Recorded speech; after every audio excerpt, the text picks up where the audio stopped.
Біріншіден айта кететін, қазір парасаттылық ұғымына осындай көңіл бөліп жатқандығы өзіме ұнайды, дұрыс деп есептеймін. Өйткені біз шынымен парасатты ұлт болуға тырысуымыз керек. Ал парасаттылық дегенде әрине бұл кең ұғым, бұнда адамгершілік қасиеттердің, жақсы қасиеттердің бәрін де айтуға болады.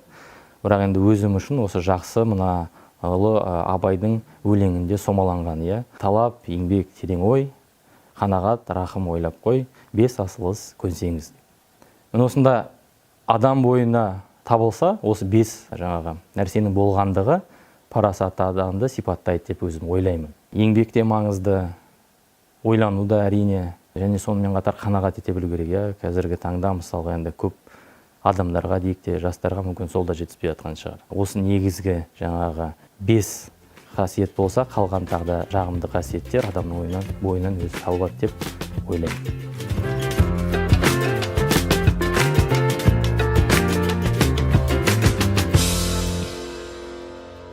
Осы ұғымның енді екеуі де өмірде бір жетістікке жету үшін маңызды деп ойлаймын.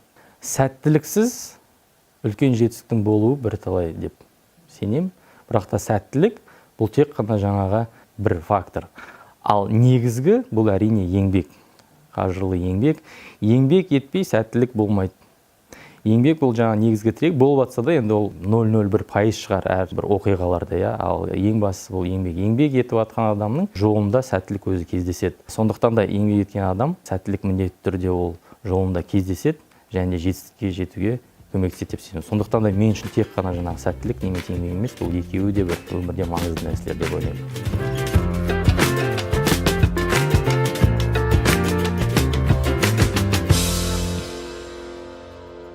Бұл ретте мына ұстаздардың, жас ұрпақтың, жалпы адамның өміріндегі рөлін бір айта кету жақсы болады деп ойлаймын. Ұстаз деген өзіміз артқа қарап ойласақ, үлкен өмірімізге әсер еткен, ата-анамызбен бірдей тұрған кісілер. Ең бір айта кететін адам бұл біздің 5-ші класстан сынып жетекшісі болған математика пәнінің мұғалімі Бертісова Тоқан Тілеуовна, қазір марқұм болып кетті ол кісі. Бұл тек қана менің өмірім емес, бүкіл сыныптастарымның өміріне үлкен әсер тигізген кісі.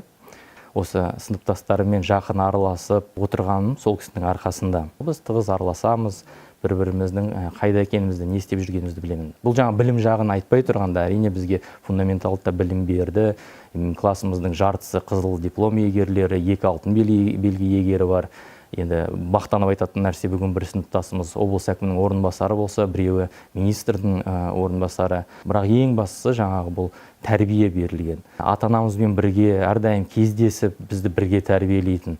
Классымыз осы мектептегі ең үздік класстардың бірі болды. Сондықтан да осы кісі біздің барлығымыздың өмірімізде өз өміріне үлкен әсерін тигізген ұстаз, ол кісінің орны әрине бөлек.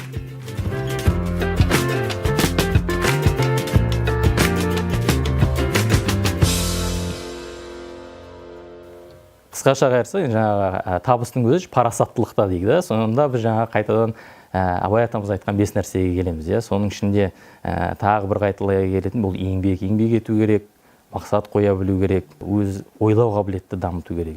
Ойлау қабілетті, қызбашылық, енді ол жастық болғаннан кейін болады. Бірақ дегенмен де әр нәрсені ойланып, тиянақты істеуге, өзге мақсат қоя білу керек. Сонда біз жетістікке жете аламыз. Мақсат қойып, және де оны еңбек етсек, тырыссақ, бұл міндетті түрде қайтады. Қазір енді өзімізде жастарды жұмысқа алып жатырмыз деген сияқты кездесеміз жастармен. Сонда бойларында бір қызығушылық бәрінде бар. Сол еңбек ету керек, мақсат қоя білу керек, және сол мақсаттарды қандай да болса жағдайда соны көздеп тырысу керек.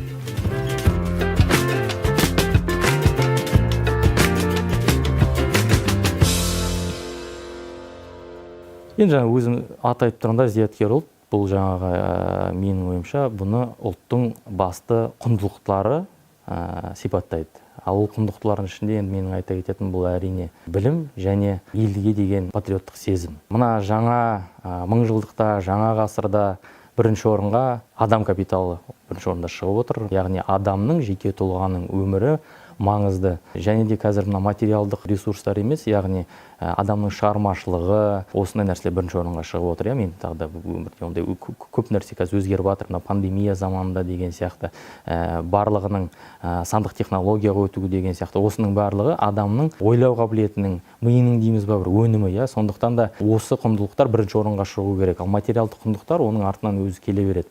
Бірақ енді тағы да айта кететін жағдай, тек қана ақылды болып қана емес, осы ақылыңды, ойды елдің болашағына бағыттау мақсаты да осы зияткерлік қоғамның сипаты. Сондай қоғамды біз өсіруге, тәрбиелеуге тырысуымыз керек. Енді өзімізде мүмкіндігінше ат салсамыз, студенттермен кездесеміз, өзіміздің өмір жолымызбен, білімімізбен бөлісуге тырысамыз.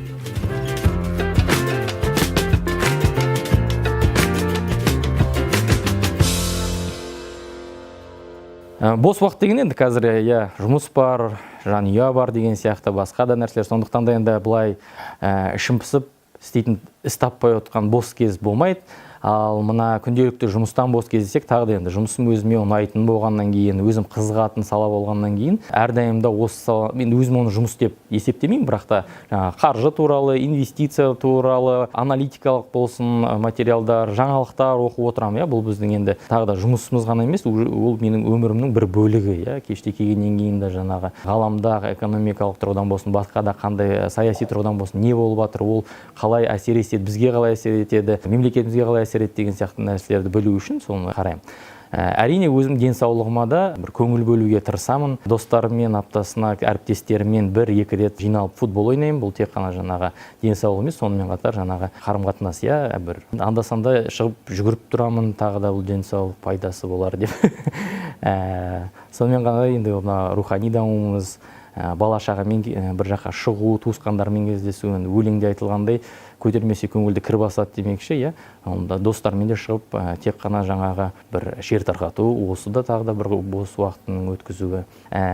Өзіме тағы бір ұнайтын іс, бұл қалаң сыртына шығып атқа міну. Менің бір өзім сенетін нәрсе, мына бізде генетикалық код деген болады, әр ұлттың. Енді біздің ата-бабамыз көшпенділер болғаннан кейін осы бірнеше буын бойы дейміз, ондаған ғасырлар бойын енді аттың үстінде өскен халық болғаннан кейін, қазір мына өзіміздің тағы да денсаулығымыздың, ол тек қана тән саулығы емес, жан саулығы үшін де осы бір тамырымызды еске түсіріп, барып сол табиғатқа жақын болу менің ойымша маңызды. Оны біз бірден сезінбеуіміз мүмкін, бірақ өміріміздің дұрыс деңгейде болу үшін, тағы да өзіміздің ата-бабамыздың тарихымызбен байланысымызды үзбеу үшін осы бір септігін тигізеді деп өзім ойлаймын. Өзім бір әйтеуір рахат аламын атқа мінгеннен.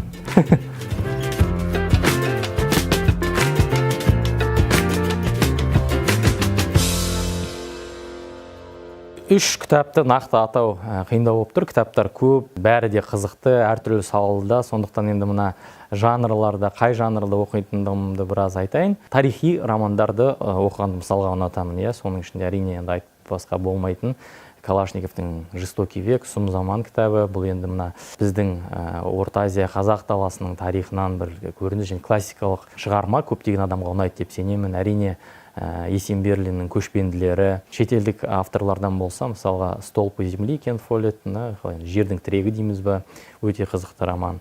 Осындай және мына ауған халқының тарихы туралы енді оны тарихи роман ба әлде жоқ па, Халед Хосейни деген автордың кітаптары ұнайды. Биографияларды оқимын, яғни ұлы адамдардың өмірі, олардың жаңағы жетістікке жетуінің өзіңіз айтқандай құпиясы неде деген сияқты, неге өзі мынандай шешім қабылдады деген бір ойландырады. Соның ішінде енді әрине көп биографиялық кітаптар, бір айта кететін қазір оқып жатқан кітабым, бұл өзіміздің жерлесіміз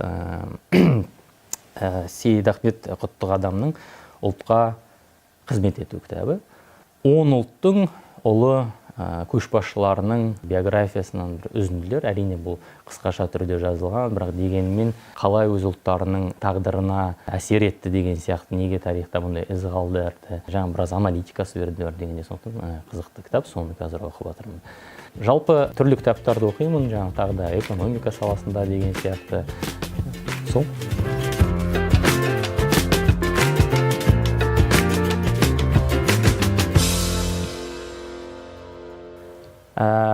Өмірлік ұстаным ба, әлде мына енді өзімді күнде яғни мотивация беретін маған бір тағы да жаңағы ұлы Абайдың шығармасынан үзінді, яғни сен де бір кірпіш дүниеге кетігін тапта бар қалан деген бір ой.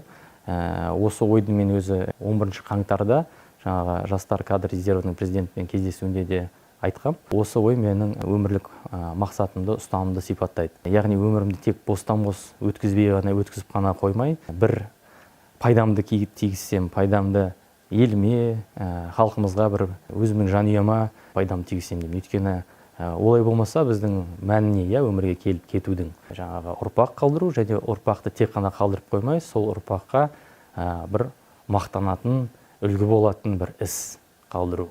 Енді адамнан кейін сол қалатын ісі, сөзі дейміз ғой. Сондықтан да міне осы ой менің ұстанымым болып табылар. Сол себеппен күнде оянамын, өзім алдыма бір мақсат қоямын, жұмысқа келемін, кетемін, кітап оқимын деген сияқты. Бәрі жаңағы осы оймен тұжырымдалады.